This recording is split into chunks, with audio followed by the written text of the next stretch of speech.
Bismillahirrahmanirrahim. Assalamualaikum warahmatullahi wabarakatuh. Alhamdulillah wassalatu wassalamu ala Rasulillah Muhammad ibnu Abdillah wa ala alihi wa sahbihi wa mawalah, amma ba'd.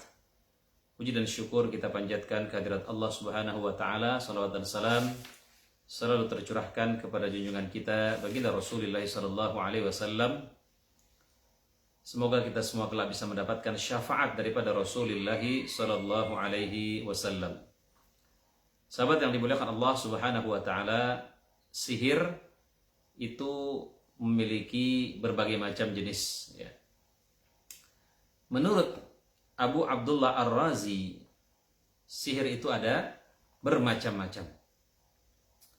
Yang pertama adalah sihir orang-orang Qildan, ya, yaitu mereka menyembah 7 bintang dan mereka meyakini bahwa bintang-bintang tersebut adalah pengatur alam, ya, dan bisa mendatangkan kebaikan atau keburukan, ya. Dan kepada mereka ini Nabi Ibrahim diutus, ya. Jadi mereka meyakini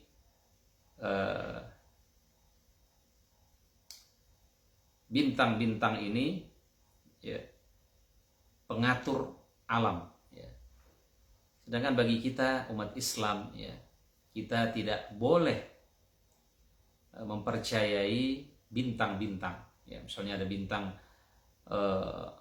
Libra, ada bintang Virgo dan lain sebagainya. Kita nggak boleh percaya dengan bintang-bintang, ya. Bahwa nasib kita dipengaruhi oleh bintang-bintang, tidak boleh, ya. Ikhwatal iman rahimakumullah, dan ini salah satu bentuk kesyirikan, ya. Ilmu nujum, peramal disebut dengan munajjim, dan peramal ini, ya, ada sebuah istilah kadzdzabal munajjimuna walau shadaqu. Peramal itu dia berdusta walaupun dia benar. Tapi karena dia pandai berbicara, dia pandai dia pandai menyusun kata, dia pandai meramal, sehingga kita seperti tersihir, ya. Ikhwatal iman rahimakumullah, kita sebagai umat Islam tidak boleh mempercayai bintang-bintang, ya. Percaya kepada ramalan-ramalan, ya. Kemudian yang selanjutnya, sihir orang yang berilusi dan berjiwa kuat, ya. Seperti, ya, dalil bahwa ilusi punya pengaruh, ya, bahwa manusia bisa berjalan di atas pelepah yang diletakkan di permukaan bumi, ya. Sedangkan ia tidak bisa berjalan di atasnya bila pelepah itu diletakkan memanjang di atas sungai dan sejenisnya, ya. Misalnya apa? Ada istilahnya apa? The power of mind, ya, kekuatan pikiran. Jadi seseorang itu bisa terbang kalau dia menfokuskan pikirannya. Dia bisa duduk di atas kertas, ya, dengan mengambang kalau dia menfokuskan pikirannya. Ini juga sihir, ya. Itu hanya apa, ya? Hanya bahasa-bahasa saja, ya. Mereka mencoba menutupi kebatilan mereka dengan bahasa, dengan kekuatan pikiran, ya. Makanya sebenarnya itu juga sihir juga, ya. Atau mereka dengan ditutup mata mereka bisa berjalan, yang penting fokus, ya, kekuatan pikiran. Ini juga sihir. Mereka dibantu oleh jin, ya. Mereka bisa memukul benda yang sangat keras misalnya, ya, dengan kepala mereka, dan kepala mereka tidak apa-apa. Ini juga bagian daripada sihir, ya. Cuma mereka mengatasnamakan dari kekuatan pikiran, ya. Ikhwatal iman rahimakumullah. Kemudian juga sihir dengan meminta bantuan kepada ruh-ruh, ya, pada jin-jin, ya. Ikhwatal iman rahimakumullah, ya. Nah, biasanya jin-jin yang mau diminta pertolongan oleh manusia, ya, itu adalah jin-jin yang tidak baik, ya. Jin-jin yang kalaupun dia Islam, keislamannya tidak baik. Karena jin-jin yang baik, ya, dia tidak mau, ya, dia tidak mau bekerja sama dengan manusia. Kenapa? manusia dan jin mempunyai alam sendiri-sendiri. Kalau mereka berdalih, bagaimana dengan Nabi Sulaiman? Nabi Sulaiman adalah mukjizat. Ya. Dan Nabi Sulaiman sudah berdoa, ya Allah, berikan aku kekuasaan yang tidak kau berikan kepada selain aku. Bahkan Nabi Muhammad SAW ketika Nabi itu pernah pengen mengikat jin untuk dijadikan mainan untuk anak-anak Madinah. Tetapi Nabi mengingat doa Nabi Sulaiman. Ya Allah, berikan aku kekuasaan yang tidak kau berikan kepada selain aku. Akhirnya Nabi tidak jadi mengikat jin itu. Ya, beda dengan Nabi Sulaiman. Nabi Sulaiman mendapatkan wahyu dari Allah. Nabi Sulaiman mendapatkan bimbingan dari Allah Subhanahu wa taala ketika Nabi Sulaiman mempekerjakan para jin. Nah, bagaimana dengan kita? Kita nggak pernah melihat jin itu. Kita nggak tahu identitas mereka. Ya, maka kemungkinan besar kita tersesat itu lebih besar. Ya. Mereka bisa melihat kita nggak bisa melihat mereka. Maka bekerja sama dengan jin ini tidak dibenarkan. Bekerja sama dengan jin, menikah dengan jin. Ya, Imam Malik mengatakan kalau ada orang kalau nikah dengan jin itu boleh, nanti ada wanita hamil. Ya. Lalu ditanya mana suaminya, dia akan mengatakan jin. Ya, padahal dia berzina dengan seseorang. Ya, jadi ikhwatal iman rahimakumullah itu ya. Kemudian juga di antara sihir juga hipnotis, ya, ketika seseorang itu dihipnotis, ya, atau sulap, ya, itu juga bagian daripada sihir, ya.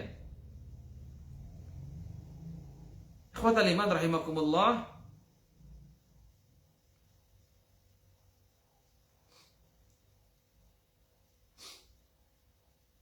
Jadi itu ya di antara jenis-jenis sihir, ya. Kemudian ikhwatal iman rahimakumullah, ya. Bagaimana tukang sihir itu mendatangkan jin? Ya, bagaimana cara mereka bisa mendatangkan jin? Ya. Tentunya mereka membangun kesepakatan dulu. Ya, kesepakatan dulu apa? Ya, kesepakatan antara tukang sihir dengan jin. Intinya mereka harus syirik, harus menghinakan Islam. Ya tadi ya, seperti yang sebelumnya saya katakan, ada yang mereka mendatangkan jin, mereka bekerja sama dengan jin dengan menghinakan Al-Quran, dengan mengencingi Al-Quran, dengan menulis Al-Quran dengan darah haid, ya, dengan menulis Al-Quran secara terbalik. Intinya mereka menghinakan Islam, menghinakan agama, menghinakan Al-Quran, menghinakan Allah. Baru jin itu mau bekerja sama dengan mereka. Tidak ada bantuan gratis dari jin, itu tidak ada. Ya. Ikhwatal iman rahimakumullah. Ya, di sini ya, cara-cara tukang sihir mendatangkan jin, ya. Yang pertama adalah dengan bersumpah atas nama jin. Dia bersumpah atas nama jin atau syaitan. Ya, sini dicontohkan, ya. Misalnya tukang sihir itu masuk ke dalam kamar yang gelap. Kemudian dia menyalakan api, lalu meletakkan sejenis dupa atau kemenyan di atas api tersebut sesuai dengan tujuan yang diinginkan. Ya. Misalnya apa? Dia ingin menceraikan seseorang. Ya kan? Makanya ada kan namanya sihir itu, ya, sihir perceraian. Ya. Sihir perceraian. Atau menimbulkan permusuhan, ya, dibikin permusuhan, ya. Maka dia harus meletakkan kemenyan yang berbau tidak enak, ya. Atau menimbulkan rasa cinta kepada seseorang, pelet, ya. Jamaah yang dimuliakan Allah subhanahu wa ta'ala, ya.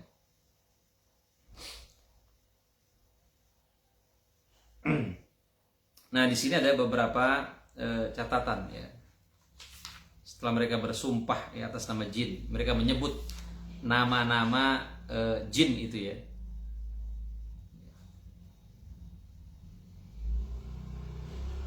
Nah, dari cara-cara tukang jin itu ya, dia masuk kamar yang gelap ya, kemudian dia melakukan sesuatu ya, dia membakar kemenyan ya.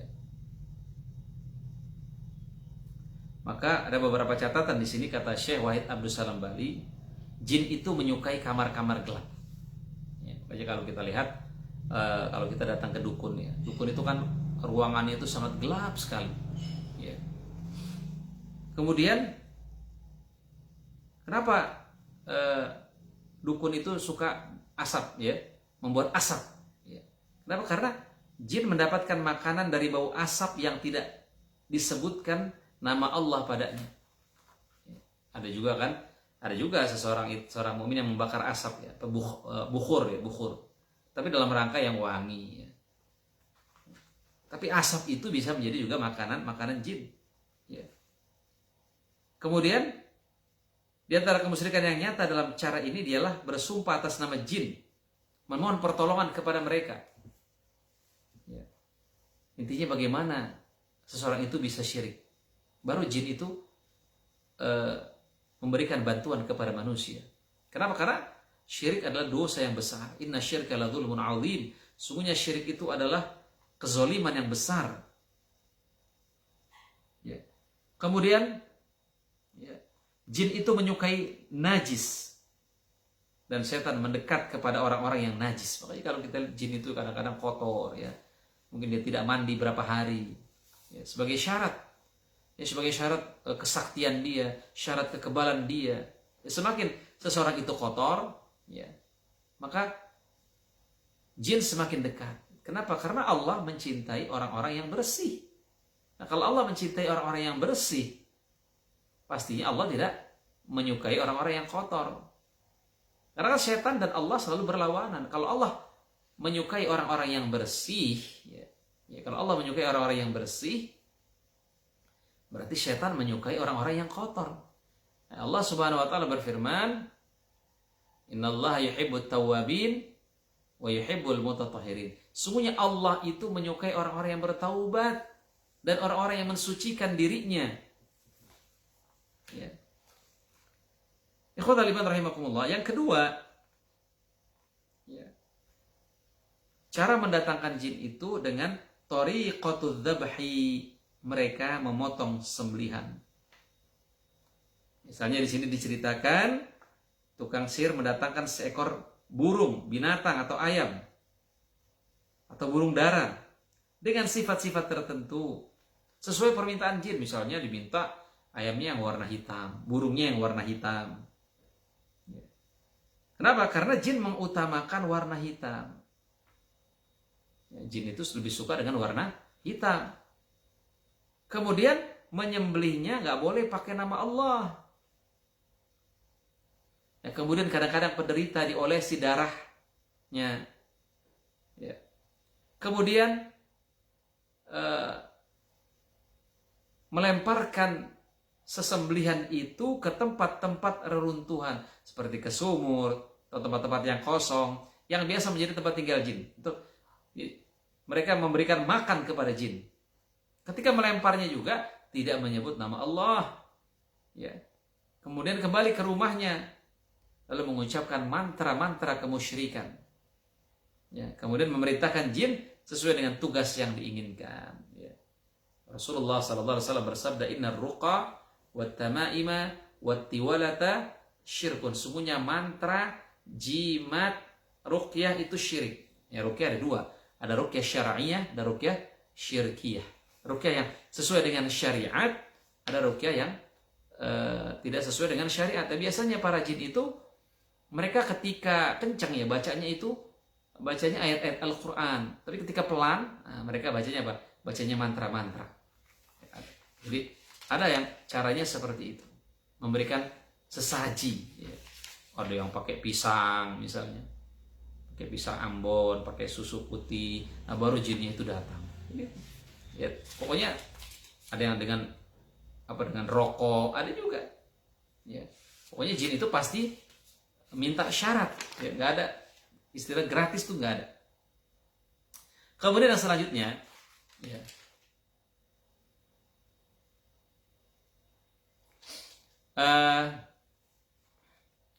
cara yang ketiga, ya. Nah ini ada, ya. Cara yang ketiga dengan thariqah sufliyah, ya. Dengan cara melakukan penistaan, ya. Cara ini dikenal di kalangan tukang sihir dengan cara menistakan diri.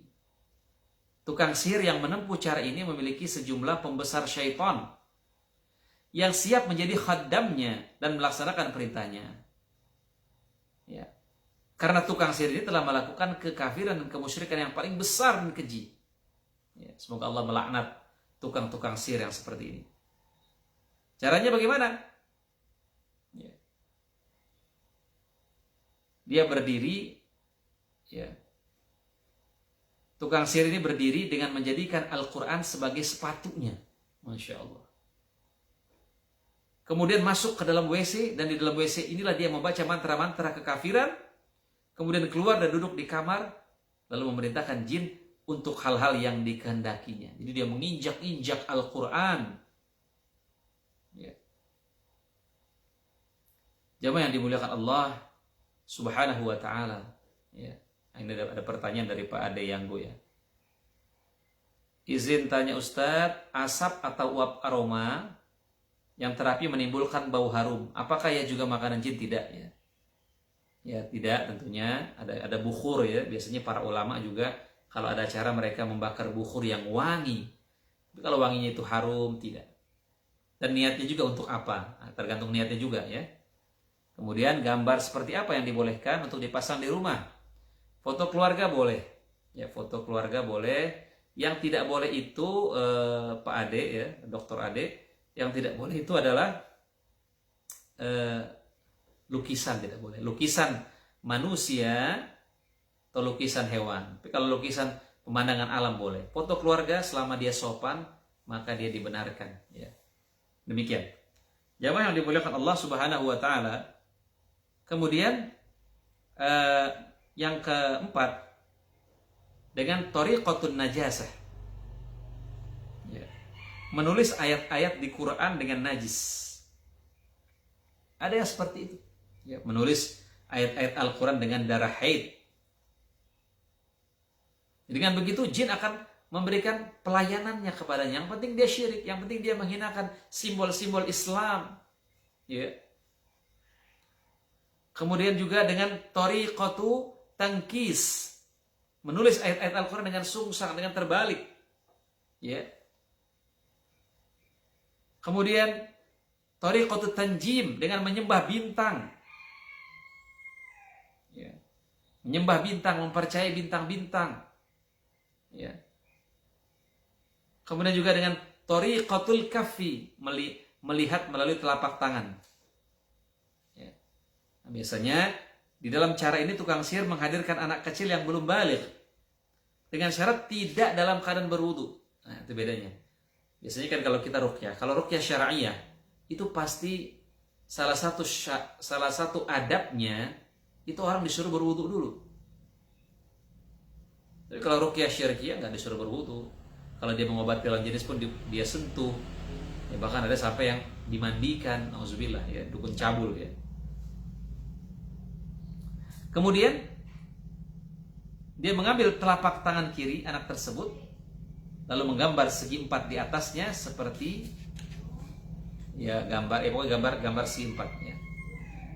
Di sekitar segi empat ini ditulis mantra-mantra sihir yang tentu saja mengandung kemusyrikan, ya. Kurang lebih begitu, ya, biasanya kan jimat itu ditulis dengan tulisan-tulisan Arab. Kita nggak ngerti. Nah, biasanya itu adalah sandi-sandi kepada jin, ya. Para ulama mengatakan walaupun jimat itu dengan Al-Quran lebih baik dihindarkan. Walaupun kalau jimatnya itu dengan Al-Quran dia tidak syirik, ya. Tapi baiknya baiknya dihindarkan. Kenapa? Karena dikhawatirkan orang jatuh kepada syirik. Ya. Dikhawatirkan seseorang itu jatuh kepada kesyirikan. Jatuh kepada penghinaan Al-Quran. Ya, kalau Al-Qurannya dijadikan jimat, ditaruh di dompet, lalu diduduki, ya, ini kan bisa penghinaan terhadap Al-Quran. Lalu membawa Al-Quran itu akhirnya ke toilet, ya. Kemudian yang selanjutnya, Thariqatul athar, memanfaatkan benda bekas pakaian. Nah, di dalam cara ini tukang sihir meminta dari penderita sebagian benda bekas pakaiannya, seperti sapu tangannya, sorban, bajunya, ya, atau benda apa saja yang mengandung bau keringat. Ya. Misalnya diminta celana dalamnya, ya. Ikhwatal iman rahimakumullah. Nah, bagaimana caranya? Ya, cara kita mengenal apakah dia ini tukang sihir atau bukan. Caranya bagaimana? Sekarang kan banyak orang mengaku kiai, mengaku ulama, padahal dia dukun. Nah, bagaimana cara membedakannya? Di sini dijelaskan oleh Syekh Wahid Abdul Salam Bali tentang bagaimana cara mengenal bahwa dia ini tukang sihir. Kadang tukang sihir itu berpenampilan seperti syekh, dia pakai sorban, dia pakai jubah, ya. Bukan kalah, kiai penampilannya kalah. Dan orang, masyarakat umum terkadang tertipu dengan penampilan, tertipu dengan casing. Ya. Tandanya, dia bertanya kepada penderita tentang namanya dan nama ibunya. Nah, ini ciri tukang sihir. Dia tanya namanya dan nama ibunya. Yang kedua, dia mengambil salah satu benda bekas pakaian penderita, seperti kain, ya, peci, sapu tangan dan lain-lain, celana dalam, ya, diminta itu biasanya diambil. Kemudian kadang-kadang dia meminta binatang dengan sifat-sifat tertentu untuk dipotong dengan tidak menyebut nama Allah. Dia minta ayam hitam, ya. Kemudian mengoleskan darahnya ke bagian orang yang sakit itu, ya. Kemudian melemparnya ke tempat yang sepi. Yang selanjutnya, menulis jimat-jimat tertentu atau rajah. Ya, menggunakan jimat bisa menyebabkan seseorang jatuh kepada kesyirikan. Ya, Rasulullah SAW bersabda, "Man 'allaqa tamimatan faqad asyraka." Siapa yang menggantungkan jimat, maka dia telah syirik. Kemudian membaca mantra-mantra dan jimat yang tidak difahami. Nah, biasanya begitu. Para dukun itu ketika kencang bacanya ayat Quran, ketika pelan bacanya mantra-mantra. Ya, gitu. Sedangkan kalau ruqyah syar'iyah itu bacanya kencang semua, terdengar semua, itu ruqyah syar'iyah. Kemudian selanjutnya, dia memberikan hijab atau penangkal yang mengandung segi 4 di dalamnya. Kemudian ada beberapa huruf dan nomor. Nah, kita dikasih penangkal ini.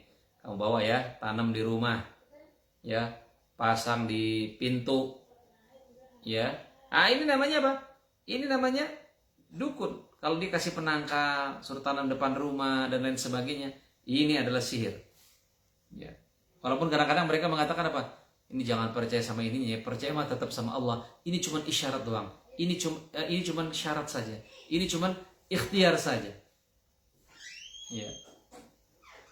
Nah, kemudian yang selanjutnya, ikhwatal iman rahimakumullah. Kemudian dia memerintahkan penderita agar menghindari orang selama masa tertentu di kamar yang tidak dimasukkan sinar. Ya, suruh menyepi dulu. Biasanya orang semakin menyepi terlalu lama, setan bisa datang. Makanya Nabi mengatakan apa? Alaikum bil jamaah. Hendaklah kamu selalu bersama-sama. Fa inna syaitan ma'al wahid. Setan itu bersama orang yang sendirian. Wa huwa minal itsnaini ab'ad. Dan ketika orang itu berdua, setan akan menjauh. Ya. Kemudian yang selanjutnya, dia memberikan penderita benda-benda yang harus ditanam di tanah. Nah, ini juga dukun berarti. Ya. Berkomat kamit membaca sesuatu yang tidak difahami, bukan dari Al-Quran.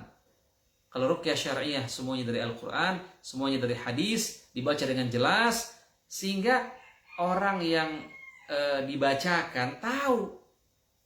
Ya. Kemudian yang selanjutnya, kadang tukang sihir memberitahukan kepada penderita tentang namanya, nama negeri asalnya, dan persoalan apa yang dia tanyakan. Belum kita berbicara, dia sudah nebak, oh nama kita ini. Kenapa? Dari mana dia mendapatkan informasi? Dari jin. Kemudian yang terakhir adalah menuliskan kepada penderita huruf-huruf potongan kertas atau piring dari tembikar berwarna putih dan memerintahkan penderita agar melarutkannya dan minumnya. Ditulis rajah misalnya.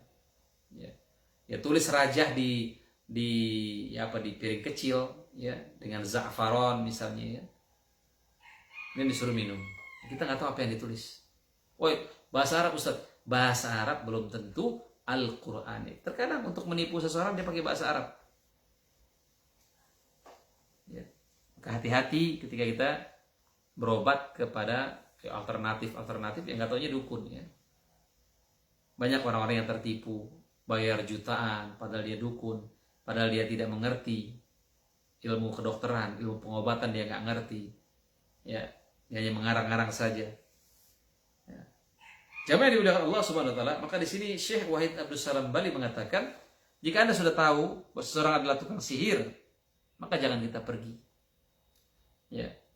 Jika Anda masih pergi juga, maka apa kata Nabi? Man atakahinan fasaddaqahu bima yaqul faqad kafara bima unzila ala Muhammad sallallahu alaihi wasallam.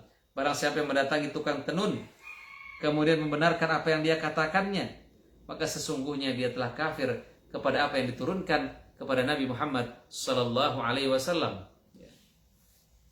Dalam dalil lain adalah man ata'arrafan fasalahu an syai' fasaddaqahu lam tuqbal lahu salatun arba'ina yauman. Barang siapa yang datang ke dukun, dia percaya atas apa yang dia katakannya, maka sholatnya tidak diterima 40 hari. Dia sholat, ya silahkan dia sholat, nggak boleh dia ninggalin sholat. Tetapi sebagai hukuman Allah buat dia, sholatnya dia tidak diterima selama 40 hari. Ya. Jamaah yang dimuliakan Allah Subhanahu Wa Taala, itulah ya. Kita tidak usah takut dengan sihir, tidak usah takut dengan tukang sihir. Yang penting kita rajin membaca An-Nas, Al-Falaq, Al-Ikhlas, Al-Baqarah. Rajin membaca Al-Quran, rajin membaca zikir pagi dan petang. Insya Allah, gangguan-gangguan itu tidak akan bisa mengenai kita. Itu saja mungkin yang bisa saya sampaikan. Kurang lebihnya mohon maaf. Akhirul kalam aqulu lakum. Wassalamualaikum warahmatullahi wabarakatuh.